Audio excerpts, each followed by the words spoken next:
Rats sometimes have a bad reputation, but it's one they probably don't deserve. After all, not only do they show empathy toward companions in distress, scientists have now discovered that they will also help strangers.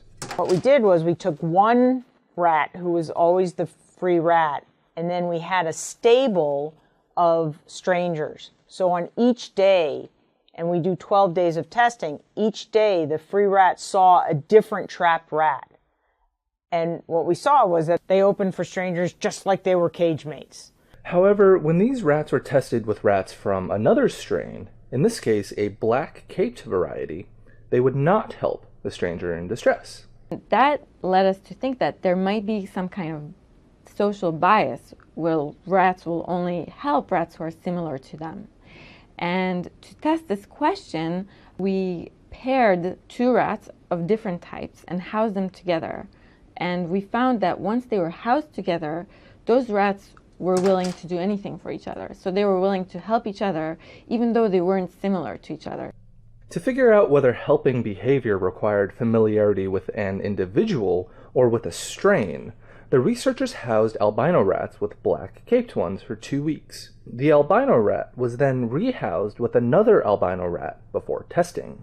They still remember living with this one individual black-caped rat, and consequently, they ended up opening for the black-caped strangers. What that says is that the albino rat needs to know one individual of that type in order to extend a very prosocial feeling towards others that look like or smell like or feel like that individual. So, in other words, a diverse social environment made them act in a helpful manner towards others who are very different from themselves.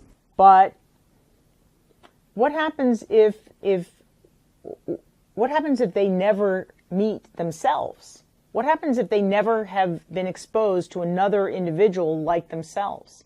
So we sort of did a Jungle Book type experiment where we took the albino rats and we raised them from the day of birth in Long Evans litters. So they grew up in a world where they had no exposure to their own kind.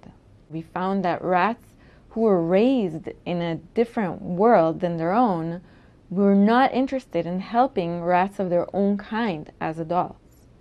And this was a powerful demonstration that social experience was the only variable that was determining who rats choose to help and who they choose not to help. Familiarity with the type of rat is clearly needed. And if they are not familiar with the type of rat, they don't help. And that includes even their own type. And so they won't help. If they were raised in a different strain environment, they will not help strangers of their own strain.